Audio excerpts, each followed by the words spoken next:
नमस्कार, मैं डॉक्टर सीमा झा।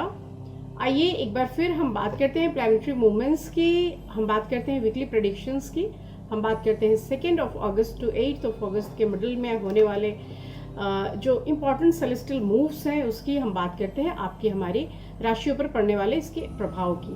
पर इसके पहले कि मैं अपनी सारी बात शुरू करूं, आप सबसे गुजारिश कि अगर आप हमारे इस चैनल से नए जुड़े हैं, पहली बार हमें देख रहे हैं, इस प्रोग्राम को काइंडली लाइक और सब्सक्राइब कीजिए, इस चैनल से जुड़िए। और अगर आप हमारे पुराने दर्शक हैं, काइंडली गिव सम फीडबैक्स, क्योंकि हमारे सब्सक्राइबर बनने से ही हमारा कुछ नहीं होता। काइंडली हमें फीडबैक्स दें ताकि हम आपके लिए इस प्रोग्राम को और यूजेबल बना सकें और ऑथेंटिसिटी इसमें आ सके। आइए हम बात करते हैं अपनी पहली राशि यानी एरीज की। एरीज यानी मेष राशि के लोगों के लिए चंद्रमा का जो ट्रांजिट है वो उनके 2nd हाउस से 4th हाउस की तरफ होता हुआ है। So start of the week is not as favourable as you think, but जैसे ही सप्ताह थोड़ा सा आगे बढ़ेगा, so after couple of days you will feel better. आपको लगेगा कि सिचुएशन सही हो रही है, जो चीज़ हम वेट कर रहे थे जॉब या प्रोफेशन के एलिवेशन के रूप में भी वो आपको मिल रहा है। साथ ही परिवार के साथ एक अच्छा माहौल, एक अच्छी खुशी की शुरुआत। हम चीज़ों को और थोड़ा सा देखने की शुरू करें तो हम देखते हैं कि आप थोड़ा सा फूड डोनेशंस या इस तरह के लंगर या चीज़ों के लिए भी उद्यत होते हुए दिखाई दे रहे हैं, जो आपके लिए, आपके प्रगति के लिए सचमुच एक सपोर्टिव थिंग साबित होगा। सो इस वीक अगर आप ऐसा प्लान नहीं कर रहे थे तो काइंडली करिए, फूड डोनेशंस करिए। इस वीक कोशिश कीजिए कि अगर आप कंस्ट्रक्शन से रिलेटेड कोई काम करना चाहते हैं तो उसको काइंडली ट्यूसडे के बाद करें। वेंसडे ऑनवर्ड्स आपके काम में प्रॉफिट्स होगा, फाइनेंसेस ठीक बने रहेंगे, परिवार में सुख शांति रहेगी और बच्चों का स्वास्थ्य भी ठीक बना रहेगा। आपको अपने हेल्थ के ऊपर लास्ट कपल ऑफ डेज में थोड़े ध्यान देने की जरूरत पड़ेगी, पर इतना टफ नहीं होगा कि आप उससे आगे नहीं निकल पाए। आपके लिए इस बार जो फेवरेबल कलर है that is yellow and the number is 7।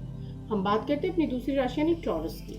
Taurus के 1st हाउस से होता हुआ मून का ट्रांजिट ये शो करता है कि this week is going to be an excellent week for them. यहाँ पर स्टार्ट ही बहुत अच्छा है, जहाँ पर वो अपने आप को प्रूव कर पा रहे हैं, अपने परिवार के लिए, अपने जॉब से, अपनी चीज़ों से खुशियाँ निकाल पा रहे हैं। So this week is for you people. आप बहुत कुछ नया अचीव करेंगे, अपने लिए नई चीज़ें अर्न कर पाएंगे, आप परिवार के लोगों को खुशी दे पाएंगे। हो सकता है कि even start of the week से ही चीज़ें शुरू हो जाएंगी, बड़ी खुशी खुशी की शुरुआत होंगी। आप कोई नई गाड़ी खरीद सकते हैं, कोई नया फर्नीचर खरीद सकते हैं, कोई नई चीज़ खरीद सकते हैं। इसके साथ ही आपके काम में भी एक बड़ा ग्रोथ, एक बड़े गेन्स की संभावना मुझे दिखाई दे रही है। 2 डेज के बाद, या मैं कहूँ कि मिडल ऑफ द वीक में जाकर थोड़ा आप सुस्त होते हुए मुझे दिखाई दे रहे हैं। हालांकि परिवार में खुशियां बनी रहेंगी, बच्चों के साथ, परिवार वालों के साथ एक उत्सव का माहौल बना रहेगा, परंतु फिर भी पति पत्नी के बीच में थोड़ा सा खिंचाव या तनाव की आशंका से इनकार नहीं किया जा सकता है। आपके लिए इस बार जो फेवरेबल कलर है that is blue and the number is 5। हम बात करते हैं अपनी तीसरी राशि यानी मिथुन राशि की। मिथुन राशि के जातकों के लिए जो सप्ताह की शुरुआत है वह थोड़ा सा भागदौड़ को लिए हुए होगा। हालांकि जो दूरस्थ बैठे लोग हैं उनसे उन्हें सहयोग मिलता रहेगा, परंतु फिर भी अपने कार्यों में या अपने प्रोफेशन से रिलेटेड चीज़ों में कुछ खर्चों के साथ सप्ताह शुरू होता हुआ दिखाई दे रहा है। Although middle of the week में जाते जाते चीज़ें बैलेंस होने शुरू हो जाएंगी। इस बार परिवार और बच्चों के साथ आप समय थोड़ा ज़्यादा बिता पाएंगे। आप पत्नी के साथ वाद विवाद की स्थितियां रहेंगी, हालांकि फिर भी खुशी के माहौल में उससे कोई कमी होती हुई दिखाई नहीं दे रही है। सप्ताह के मध्य में किसी महत्वपूर्ण कार्य योजना की शुरुआत भी करते हुए आप मुझे दिखाई दे रहे हैं। हेल्थ के लिए थोड़ा सा कॉन्शियस होने की ज़रूरत होगी, और अगर आप कहीं भाग दौड़ कर रहे हैं तो निश्चित रूप से आपको अपने लिए एक सुरक्षा की सोच बनाए रखनी होगी। इस बार आपके लिए जो फेवरेबल कलर है that is sky blue and the number is 6। हम बात करेंगे अपनी चौथी राशि यानी कर्क राशि की। कर्क राशि यानी कैंसेरियंस के लिए this upcoming week is full of energy. So आप बहुत सारी प्लानिंग्स, बहुत सारी उत्सुकता के साथ इस सप्ताह की शुरुआत कर रहे हैं। ऑल्दो आप एक थकावट, एक पजलनेस शुरू से ही फील करते रहेंगे, फिर भी आपको सप्ताह जैसे ही 2 या 3 दिन बीतेगा एक रिजल्ट देना शुरू कर देगा और थर्सडे ऑनवर्ड्स आपके वर्क में एक अच्छा प्रोग्रेस दिखाई देता है, आपकी अर्निंग्स बढ़ेंगी। पति पत्नी के बीच में एक डिफरेंट काइंड ऑफ रिलेशंस की शुरुआत हो जाएगी, एक दूसरे के ऊपर की डिपेंडेंसी आपको अच्छी भी लगेंगी और आपको कुछ नया सा भी लगेगा। हो सकता है आप दोनों मिलकर कहीं इस बार घूमने का प्लान करें और साथ ही साथ बिताए गए पलों में भी एक नई ताज़ा शुरुआत कहीं कुछ दिखाई दे रही है। फाइनेंशियल सेक्शन अच्छा बना रहेगा और उसकी वजह से आप संभावित परेशानियों के लिए जो चिंतित थे वो चिंता आपकी दूर होती हुई दिखाई दे रही है। केतु की स्थिति थोड़ा सा आपके हेल्थ के अप्स एंड डाउन की ओर इशारा करती है, लेकिन फिर भी वह स्थितियां नियंत्रण में बनी रहेंगी। इस बार आपके लिए जो फेवरेबल कलर है that is red and the number is 9। हम बात करते हैं 5वीं राशि यानी सिंह राशि। सिंह राशि के लिए ये बहुत सेटिस्फैक्ट्री वीक है और ख़ास तौर से जो उनके प्लैनेटरी पोजीशंस हैं, सिंपली इट शोज़ कि आपको अपने इन लॉज के हाउस से कुछ प्रॉफिट होता हुआ दिखाई दे रहा है। साथ ही अगर आप मकान बनाने संबंधी कार्यों में पिछड़ गए थे, रुक गए थे किसी कारण से, वह योजना रुकी हुई थी, तो वैसे किसी कार्यों में आपको थोड़ी तेज़ी आएगी। कंस्ट्रक्शन से रिलेटेड वर्क और ख़ासतौर से अगर वो रेजिडेंशियल कंस्ट्रक्शन है तो आपको यह सप्ताह उसमें हेल्प देगा। आपका स्वास्थ्य ठीक बना रहेगा, हालांकि कई स्रोतों से पैसे आने की भी संभावना रहेगी, फिर भी खर्च की एक बड़ी योजना के तहत आपके पैसे के आगमन आपको कम महसूस होंगे। इस बार आपके लिए जो फेवरेबल कलर है that is white and number is 2। हम बात करते हैं अपनी छठी राशि यानी कन्या राशि की। वर्गोस के लिए ये जो सप्ताह है वह धन के आगमन के लिहाज से काफी अच्छा सप्ताह है। पति और पत्नी के बीच में एक मिठास, एक मधुरता बनी हुई रहेगी, लेकिन उनके कारोबार की दृष्टि से एक संयोजनात्मक मैं कह सकती हूँ कि कठिनाई उनको देखने को मिलेगी। हालांकि they will try to solve their problem with very strong, अब हम कह सकते हैं कि बहुत एनर्जी लगा के, बहुत कोशिश करके वो उस चीज़ को सुलझाने की कोशिश कर रहे होंगे और बड़ा स्ट्रॉन्ग अंडरस्टैंडिंग के साथ वो अपनी चीज़ों को परस्यू करने की कोशिश करेंगे। लेकिन फिर भी हो सकता है कि आपके जो सारे कार्य हैं वो इस वीक ना सुलझ पाए, वो अगले वीक के लिए टल जाएं। आय से ज़्यादा खर्च करने से बचिएगा, क्योंकि यह सप्ताह हो सकता है कि आप अपनी पत्नी के साथ, अपने बच्चों के साथ बहुत ज़्यादा खर्च कर लें और बाद की स्थितियों में जाकर आपको लगे कि अभी आपको उतना कुछ खर्च नहीं करना चाहिए था। इस बार आपके बड़े भाई या बहन के लिए अगर आप पैसे का इन्वेस्ट करेंगे तो आपके लाभ में बढ़ोतरी होगी। आपके लिए फेवरेबल कलर है green and the number is 5। हम बात करेंगे अपनी अगली राशि यानी तुला राशि की। तुला राशि के लोगों के लिए ये बड़ा फेवरेबल वीक होगा, क्योंकि यहाँ पर चंद्रमा का मुख काफ़ी पॉजिटिव है उनके लिए, खास तौर से उनके संतान के लिए। उनके संतान की शिक्षा में उनकी इन्वॉल्वमेंट या पैसे का खर्च दिखाई देता है। साथ ही ट्यूसडे ऑनवर्ड्स अगर हम बात करें तो किसी रुके हुए धन की प्राप्ति आपको होती है। अगर आप लॉन्ग टर्म से जॉब के चेंज या नई जॉब के लिए वेट कर रहे थे तो वो कुछ भी आपको मिलता हुआ दिखाई दे रहा है। लव या मैरिज रिलेटेड जो प्रॉब्लम्स थी वो भी सॉल्व होती हुई दिखाई दे रही है और आपस में जो पार्टनर्स हैं उनके बीच में भी प्यार बढ़ता हुआ दिखाई दे रहा है। तो रिसोर्सेज की कमी नहीं है, धन आ रहा है, आपस में प्यार है और बच्चों की शिक्षा हो रही है। इससे अच्छा कुछ और हो नहीं सकता।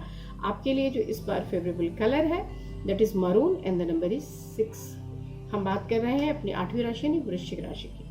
वृश्चिक राशि के लिए ये काफ़ी फेवरेबल वीक है। कुछ धार्मिक अनुष्ठान के साथ वीक की शुरुआत होती हुई घर में एक खुशी का माहौल और साथ ही आपकी जो वर्क की एफिशिएंसी है वो डे बाय डे इंक्रीज करेगी। आप चीज़ों में पजल ना होकर आगे मूव करेंगे और यही आपकी मूवमेंट, आपका कॉन्फिडेंस आपके दुश्मनों को भी आपका कायल बना देता है। आप बहुत दिनों से जिस चीज़ को वेट कर रहे थे उसको अवेल कर पाएंगे। यह वीक आपको सपोर्ट कर रहा है। आप अगर कोई गाड़ी खरीदने की योजना बना रहे हैं तो आपके लिए बेहतर सप्ताह है, आप खरीद सकते हैं। किसी रुके हुए धन की प्राप्ति, डिफरेंट रिसोर्सेज से जो पैसा कभी रुका हुआ होगा उसकी प्राप्ति हो सकती है। इस पर आपके लिए फेवरेबल कलर है red and the number is 1। हम बात करते हैं अपनी अगली राशि यानी सैजिटेरियस की। सजिटेरियस या धनु राशि वालों के लिए यह जो सप्ताह है वो start is not so favourable because first couple of days जो हैं वो उतने बेहतर नहीं है अर्निंग्स के हिसाब से। आप बिजी तो रहेंगे पर फ्रूटफुलनेस कम है, थोड़े तनाव की स्थिति बनेगी। लेकिन आफ्टर कपल ऑफ डेज अगर मैं बात करूँ ट्यूसडे और वेंसडे ऑनवर्ड्स तो वहाँ पर आर्थिक स्थिति बेहतर होती हुई दिखाई दे रही है। साथ ही मैं कह सकती हूँ कि थोड़े और फेवरेबल कंडीशंस बन रहे हैं आपके फेम के सेंस में।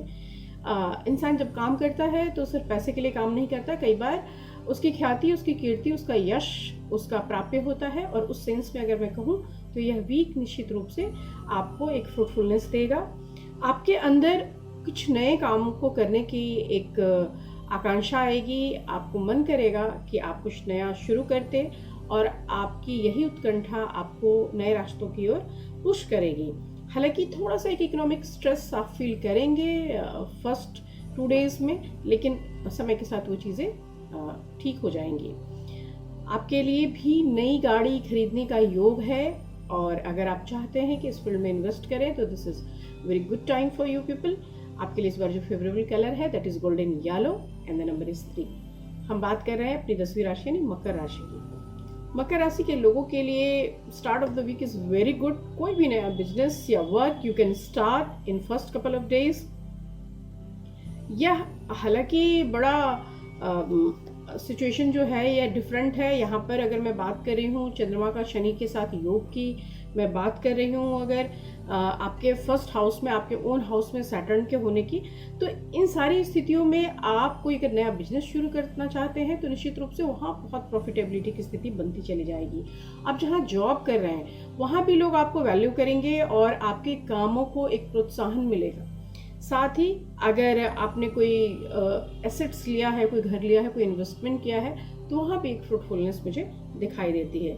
Time is good for your love affairs. अगर आप किसी रिश्ते में नहीं हैं तो आपके नए रिश्ते में जाने की संभावना बढ़ेंगी, और स्वास्थ्य आपका ठीक बना रहेगा। इस हफ्ते अगर हो सके तो काले तिल डोनेट करें, या सैटरडे के दिन अगर आप जो ब्लाइंड पीपल हैं उनको कुछ डोनेट कर सके तो निश्चित रूप से यह आपको थोड़ा हेल्प करेगा। हम बात करते हैं अपनी अगली राशि यानी कुंभ राशि की। कुंभ राशि के लोगों के लिए जो सप्ताह की शुरुआत है वो उनके जॉब में सफलता, उनके व्यवसायिक संबंधित कोई नए कार्यों की शुरुआत की तरफ इशारा करती है। So I can say you people can start something new, और you can change your job, या आप बड़े समय के बाद अगर अपने ऑफिस में फिर से आए हैं और काम करने की शुरुआत कर रहे हैं तो निश्चित रूप से स्थितियाँ आपके अनुकूल हो जाएंगी। आपके जो बॉसेस होंगे वो आपके काम से खुश होंगे।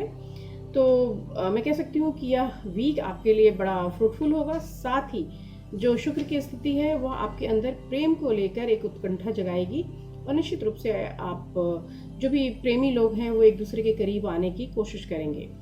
आपके करियर में यह जो समय है यह बहुत बड़ा रोल प्ले करेगा, इसलिए आप जितनी दृढ़ता से और जितनी शांत मन से कोशिश करेंगे इसके लिए, उतना ज़्यादा आपको फ़ायदा होगा। आप इस बीच अपनी फैमिली से अलग रहने का स्ट्रेस भी ले रहे हैं, और कहीं ना कहीं आपके अंदर एक भय भी है। आप उससे भी आगे बढ़ने की कोशिश कर रहे हैं, तो वो सब कुछ भी संभव है अगर आप अपने काम में अपनी रुचि को ज़्यादा लगाएं। आपके प्लानिटरी पोजीशंस के अनुसार जो कंडीशंस हैं उसमें मार्स और वीनस का कॉम्बिनेशन और उस पर जुपिटर की जो दृष्टि है दिखाती है कि अगर इस वक्त किसी भी ऐसी तरह की कोशिश की जाए जिससे जीवन को खुशनुमा बनाया जा सकता है तो वह सफल साबित होगी। आपके लिए इस वीक जो फेवरेबल कलर है that is blue and the number is 3। हम बात करते हैं अपनी आखिरी राशि यानी पाइसेस की। पाइसेस के लिए यह जो सप्ताह होगा वो काफ़ी अच्छा है, और ख़ासतौर से फर्स्ट कपल ऑफ डेज के बाद वीक में थोड़े चेंजेस हैं। आपके जॉब में आपका फ़ायदा होगा। साथ ही आप अगर कोई बिजनेस करते हैं तो वहाँ भी आपको मनी गेन्स के सिचुएशंस बनेंगे। मैं कह सकती हूँ अगर डेज के वाइज में बात करूँ तो सेकेंड और थर्ड डे के बाद यानी वेडनेसडे ऑनवर्ड्स अगर मैं बात करती हूँ तो मैं कह सकती हूँ कि बुधवार से लेके और शुक्र शनिवार के बीच का आपका बहुत सारा कार्य बहुत अच्छा होगा। कोई बड़ा कार्य आप शुरू कर सकते हैं, कोई शुभ कार्य आप शुरू कर सकते हैं। साथ ही अगर आप किसी नई योजना में अपना धन लगाना चाहते हैं तो उसके लिए भी यह हफ्ता आपके लिए पॉजिटिव साबित होगा। जो लोग एकेडमिक्स में हैं उनके लिए यह सक्सेसफुल टाइम है। उनके कार्य, उनके चीज़ों को लेकर एक ग्रोथ दिखाई देता है। सो प्रमोशंस टाइप ऑफ सिचुएशन भी बनेंगे। आपके लिए इस बार कलर जो फेवरेबल है that is yellow and the number is 7। इसके साथ ही हम बात करेंगे टिप ऑफ द वीक की। टिप ऑफ द वीक जो मैंने शुरू से ही कुछ नए नए चीज़ों को लेके शुरू किया। इस वीक मेरे पास बड़े सारे क्वेश्चंस आए और उसमें लोगों ने जानना चाहा कि अगर हमारा शनि वक्री है, शनि भारी है, 7.5 चल रही है, ढैया चल रहा है, तो आप मुझे ऐसे पर्सन्स बताइए जहां हम डोनेशंस कर सकते हैं। डोनेशंस के लिए शनि जब पीड़ित हो तो सबसे अच्छा तरीका होता है, ऑल्दो कि हम सब जानते हैं कि तेल और तिल का दान। अदरवाइज अगर आप ब्लाइंड पीपल को डोनेट करते हैं, ओल्ड एज पीपल को डोनेट करते हैं, तो भी शनि के कृपा पाई जा सकती है। ऐसे भी डोनेशंस के लिए हमारे शास्त्रों में यह चीज़ विदित है कि अगर आप अशक्त पुरुष को दें, ऐसे व्यक्ति को दान करें जो अपने आप से कार्य करके चीज़ों को अर्न नहीं कर सकता, तो वो सबसे बेहतर दान माना जाता है। तो शनि की कृपा दृष्टि भी अगर आपको चाहिए तो जो भी ब्लाइंड पीपल है काइंडली उनको डोनेट करें उनको। और सबसे अच्छा डोनेशन फूड डोनेशन माना जाता है। मैं भी इसे मानती हूँ कि अगर आप भूखे व्यक्ति को अगर भोजन देते हैं, सिर्फ व्यक्तियों को नहीं प्राणियों को मैं अगर कहूँ, तो इससे अच्छा डोनेशन कुछ भी नहीं होता है। तो काइंडली आप लोग इसको सोचिए। और अगले वीक मैं फिर मिलूँगी अपनी नई सीरीज़ के साथ। इस बीच में कुछ करियर और प्रोफेशंस के साथ प्लैनेट्स के कॉम्बिनेशन को लेके मैंने एक सीरीज़ बनाई है, अगर समय मिले तो देखिएगा और उस पर भी आपके फीडबैक का मुझे इंतज़ार होगा। तब तक के लिए शुभ विदा।